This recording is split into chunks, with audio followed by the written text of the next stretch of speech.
നിങ്ങളെ, നിങ്ങളുടെ കുടുംബത്തെ, നിങ്ങളുടെ പ്രാർത്ഥനാ വിഷയത്തെ, ആരോഗ്യത്തെ, സ്വപ്നങ്ങളെല്ലാം സമർപ്പിച്ച് പ്രാർത്ഥിക്കുന്നു. നല്ല ആശീർവാദം ഈ വചനത്തിലൂടെ നമുക്ക് സ്വീകരിക്കാം. മനസ്സിൽ പ്രാർത്ഥനയോടെ ഇരിക്കുക.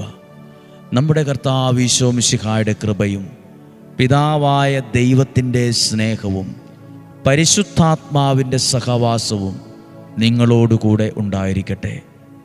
നിങ്ങളുടെ കുടുംബത്തിലും നിങ്ങളുടെ യാത്രകളിലും നിങ്ങളുടെ തീരുമാനങ്ങളിലും ഉണ്ടായിരിക്കട്ടെ.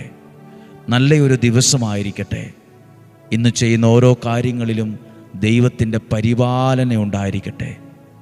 ഒരു ദോഷവും വരാതെ, ഒരു തിന്മയും വരാതെ, ഒരനർത്ഥവും വരാതെ ഈ ദിവസം കാത്തുകൊള്ളണമേ. ദീർഘായുസ്സും നല്ല ആരോഗ്യവും തരണമേ. എവിടെയും ഒരു പ്രശ്നങ്ങളുണ്ടാകാതെ, പ്രതിസന്ധികളുണ്ടാകാതെ, അനിഷ്ട സംഭവങ്ങളൊന്നും ഉണ്ടാകാതെ ഞങ്ങളെ പരിപാലിക്കണമേ.